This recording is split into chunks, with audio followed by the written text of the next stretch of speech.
दोस्तों आज हम आपको हिंदुस्तान के जिस राज्य के सफर पर लेकर जा रहे हैं, उस राज्य को चाहे आप प्यार करें या ना करें, लेकिन इस राज्य को कोई नजरअंदाज नहीं कर सकता। भारत का वो राज्य जिसने दुनिया को शून्य से परिचित कराया, पूरी दुनिया को गणतंत्र का मूल मंत्र भी इसी राज्य ने समझाया। दुनिया का सबसे बड़ा वाईफाई जोन भी इसी राज्य में है। किसी ने सही कहा है कि गरीबी की भट्टी में तप तप कर महान लोग बनते हैं, और इस राज्य ने भी गरीब होने के बावजूद दुनिया को कई महान चेहरे दिए हैं। भारत में सबसे ज्यादा IAS और बैंक के PO भी इसी राज्य से हैं। दोस्तों ये वही वो राज्य है जहां के 12 साल के बच्चे ने IIT एग्जाम क्लियर कर लिया, और ये वही जगह है जहां के बच्चे गरीबी में पढ़कर भी इतने आगे निकल जाते हैं। हम बात कर रहे हैं माता सीता, गौतम बुद्ध, गुरु गोविंद सिंह जी और हमारा अपना बिहार के बारे में। भारत का वो राज्य जहाँ कवि कोकिल विद्यापति जी का जन्म हुआ, जहाँ देश के पहले राष्ट्रपति राजेंद्र प्रसाद जी का जन्म हुआ। तो फिर देर किस बात की, अपना सीट बेल्ट बांध लीजिए अच्छे से और निकलते हैं बिहार की एक शानदार सफर पर। दोस्तों बिहार वो राज्य है जिसे प्राचीन काल में मगध के नाम से जाना जाता था, और इसकी राजधानी पटना को पाटलिपुत्र के नाम से। बिहार का इतिहास उतना ही पुराना है जितना भारत का। यहाँ मौर्य, गुप्त आदि राजवंशों से लेकर मुगल शासकों ने राज किया है। माना जाता है कि बिहार शब्द की उत्पत्ति बौद्ध विहार के विहार शब्द से हुई, जिसे बाद में बिहार कर दिया गया। बिहार को उत्तर में नेपाल, पूर्व में पश्चिम बंगाल, पश्चिम में उत्तर प्रदेश और दक्षिण में झारखंड ने घिरा हुआ है। 1912 में बंगाल के विभाजन के समय बिहार अस्तित्व में आया। सन 1935 में उड़ीसा और सन 2000 में झारखंड को बिहार से विभाजित कर दिया गया। बिहार वो राज्य है जो भारत के इतिहास में साहित्यिक, ऐतिहासिक, धार्मिक सभी स्तर पर महत्वपूर्ण भूमिका अदा करता है, और आज भी बिहार शिक्षा, संस्कृति और सामाजिक दृष्टि से उतना ही समृद्ध है जितना कि पहले था। आपको जानकर हैरानी होगी, लेकिन ये सच है कि सिर्फ इतिहास के पन्नों पर ही नहीं बल्कि वर्तमान में भी बिहार दुनिया में जगमगा रहा है। बिहार की राजधानी पटना में दुनिया का सबसे बड़ा वाईफाई रेंज जोन है। एक दो नहीं बल्कि पूरे 20 किलोमीटर के दायरे में इंटरनेट की मुफ्त सुविधा का फायदा उठा सकते हैं। दोस्तों देश में उत्तर प्रदेश के बाद सबसे ज्यादा IAS ऑफिसर बिहार की भूमि से ही निकलते हैं। बिहारी लोगों के दिमाग बहुत तेज होते हैं। ये लोग सबसे ज्यादा गणित में तेज होते हैं। यहाँ लोगों का दिमाग बड़े तूफानी से चलता है। हालांकि 1990 के पहले IAS ऑफिसर्स के मामले में बिहार लिस्ट में पहले स्थान पर था, लेकिन इसके बाद से इसमें गिरावट आने लगी। बिहार के युवा का ध्यान अब IT सेक्टर में अधिक लग रहा है, लेकिन पिछले कुछ सालों से दोबारा से बिहारी स्टूडेंट्स में IAS के प्रति रुचि देखी जा रही है। दोस्तों बिहार की डेवलपमेंट रेट आज 14.48% है, जो कि ये साबित करती है कि बिहार देश तेजी से बढ़ने वाले राज्यों में सबसे ऊपर है। बिहार आज शैक्षिक स्तर पर केरला के शैक्षिक स्तर को टक्कर दे रहा है, बल्कि ये कहना भी अनुचित नहीं होगा कि बिहार में लिटरेट लोगों की संख्या केरला के लोगों से ज्यादा है। दोस्तों बिहार में कृषकों की बात करें तो वहाँ कोई किसान इतना मजबूर नहीं होता कि उसे आत्महत्या करनी पड़े। दोस्तों बिहार एक ऐतिहासिक राज्य है। इसके रंग रंग में इतिहास की वो बूंदें छिपी हैं, जो आज भी बिहार की महत्व की सुगंध न सिर्फ देश में बल्कि पूरे दुनिया में पहुंचाती है। इतिहास आज भी बिहार के महत्व की गवाही देता है। इतिहास के पन्नों से बिहार को हटा दिया जाए तो इतिहास का अस्तित्व ही नहीं रह जाएगा। देश के सबसे पुराने हिंदू मंदिर से लेकर बिहार अपने आंचल में और भी कई रोचक तथ्य छिपाए पड़ा है। ऐतिहासिक साक्ष्य को प्रमाण माने तो ईसा से लगभग 6वीं सदी पहले बिहार के वैशाली में ही गणतंत्र की पहली बेल लुकी थी। जब लोगों को गणतंत्र का अर्थ नहीं पता था, तब उस काल में वैशाली में देश की ही नहीं बल्कि दुनिया के पहले गणराज्य की आधारशिला रखी गई। संसद प्रणाली भी वैशाली में मौजूद थी। बिहार वो राज्य है जिसने आजादी के समय भारत छोड़ो आंदोलन में महत्वपूर्ण भूमिका निभाई।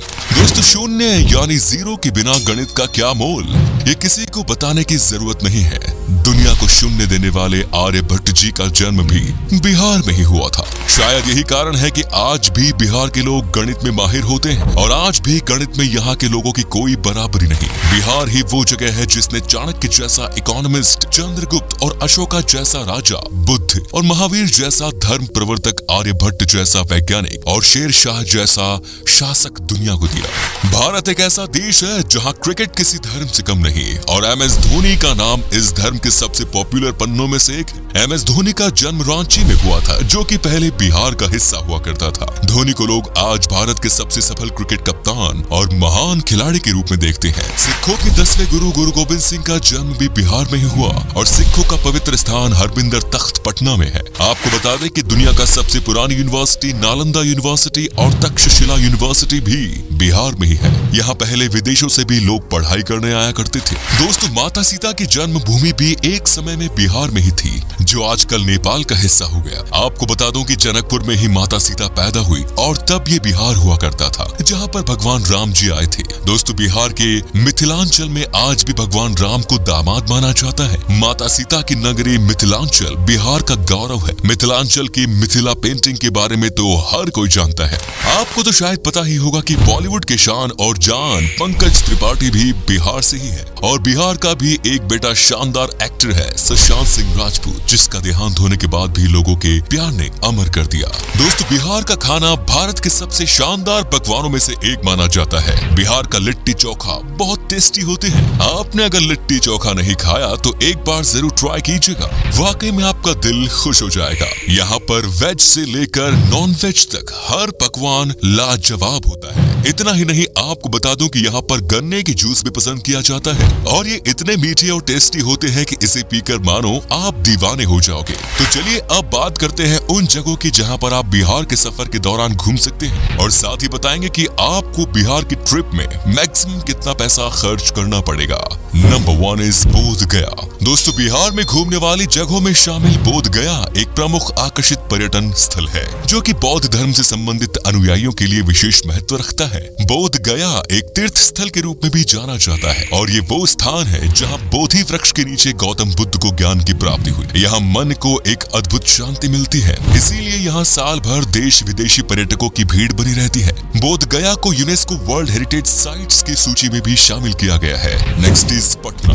बिहार राज्य में गंगा नदी के दक्षिणी छोर पर स्थित पटना पर्यटन स्थल बिहार की राजधानी है और पटना को एक ऐतिहासिक और आकर्षित पर्यटन स्थल के रूप में जाना जाता है। पटना शहर धार्मिक दृष्टि महत्व के साथ साथ आध्यात्मिक महत्व भी रखता है। बिहार के पटना को सिखों, जैन, हिंदू और बौद्ध धर्मों के तीर्थ स्थलों का प्रवेश द्वार भी माना जाता है। उत्तर भारत के सबसे बड़े शहर के रूप में विख्यात पटना तारामंडल, हाईकोर्ट, पटना साहिब गुरुद्वारा, पादरी की हवेली और सचिवालय भवन जैसे आकर्षण से भरा हुआ है। Next is Madhubani. बिहार का आकर्षित शहर मधुबानी एक प्राचीन शहर है जो कि मधुबानी कला और संस्कृति के लिए जाना जाता है। मधुबानी शहर का उल्लेख रामायण काल में होने की पुष्टि की गई है। मधुबनी शहर अपनी शानदार चित्रकारी के लिए जाना जाता है। आपकी जानकारी के लिए बता दें कि सीतामढ़ी और सुपौल मधुबनी के प्रमुख व्यापारी क्षेत्र के रूप में जाने जाते हैं। Next is Nalanda. बिहार के तीर्थ स्थलों में शामिल नालंदा बिहार की ऐतिहासिक जगह है। नालंदा प्राचीन काल की सबसे पॉपुलर तीर्थ स्थल है, जो कि संस्कृति, आध्यात्मिकता,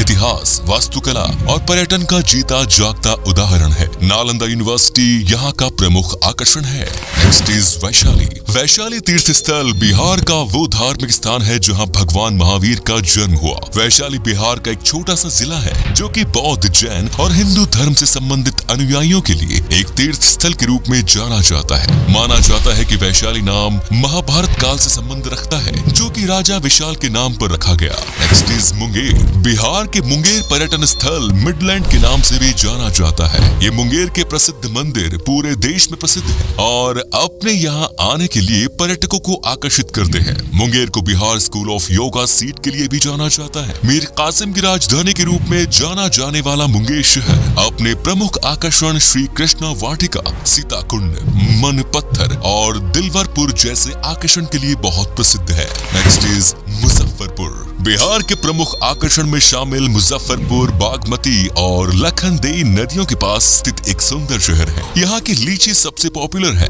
मुजफ्फरपुर बिहार की राजधानी पटना से लगभग 71 किलोमीटर दूर है। वज्जिका भाषा मुजफ्फरपुर में सबसे अधिक बोली जाने वाली भाषा है। Next is Bhagalpur. बिहार की सिल्क सिटी के नाम से प्रसिद्ध भागलपुर एक ऐतिहासिक शहर है जो कि पावन गंगा नदी के दक्षिणी तट पर स्थित है। भागलपुर बिहार का तीसरा सबसे बड़ा शहर होने के अलावा यहाँ के प्रमुख शैक्षणिक संस्था के लिए भी जाना जाता है। भागलपुर के प्रमुख आकर्षण विक्रमशिला गंगेटिक डॉल्फिन सेंचुरी है, जो कि पर्यटकों को अपनी ओर आकर्षित करता है। बिहार का भागलपुर अपने रेशम के उपयोग के लिए पहचाना जाता है। नेक्स्ट इज पावपुरी बिहार के धार्मिक स्थलों में शामिल पावपुरी नालंदा जिले में स्थित है और जैनियों के लिए किसी तीर्थ स्थल से कम नहीं। आपको बता दें कि पावपुरी शहर एक समय में मौल महाजनपद की संयुक्त राजधानी के रूप में जाना जाता था। पावपुरी वो धार्मिक स्थान है जहां भगवान महावीर को 500 ईसा पूर्व में दफनाया गया था। पावपुरी घूमने के लिए पर्यटक भारी संख्या में आते हैं, जो कि राजधानी पटना से लगभग 83 किलोमीटर की दूरी पर है। पावपुरी दर्शनीय जल मंदिर पर्यटकों के बीच बहुत लोकप्रिय है। Next is Hajipur. बिहार के प्रमुख शहरों में शामिल हाजीपुर भारत के ऐसे प्रसिद्ध स्थानों में शामिल है जो कि अतीत और वर्तमान को वर्षों से अपने आप में समेटे हुए हैं। हाजीपुर में भगवान बुद्ध का समय, इस्लाम और ब्रिटिश काल से जुड़े रोचक तथ्यों के लिए जाना जाता है। हाजीपुर की भूमि पर जैन धर्म के अलावा हिंदू धर्म से संबंधित कई मंदिर स्थित हैं, जो कि पर्यटकों की आस्था का केंद्र बने हुए हैं। आपको बता दें कि हाजीपुर में एशिया का सबसे बड़ा ब्रिज भी स्थित है। दोस्तों, आप अगर 7 से 8 दिन की ट्रिप पर जा रहे हैं तो लगभग 17 से 18 हजार के आसपास खर्च होगा, जो कि काफी सस्ता है। और बिहार में बस की बेहतरीन सुविधाएं हैं, जिससे आपको सफर में कोई परेशानी नहीं होगी। तो ये था बिहार। कैसा लगा हमें बताइए कमेंट्स में, और ये भी बताना कि आप कहां से हैं। बिहार और इसके टूरिस्ट प्लेसेस के बारे में अगर आप और जानना चाहते हैं तो कमेंट्स में लिखिए पार्ट 2। उम्मीद है आपको ये एपिसोड पसंद आया होगा। वीडियो को लाइक कीजिएगा और अपने दोस्तों और रिश्तेदारों के साथ शेयर करना ना भूलें। हमारे चैनल को भी सब्सक्राइब जरूर करें। वीडियो को अंत तक देखने के लिए शुक्रिया, धन्यवाद।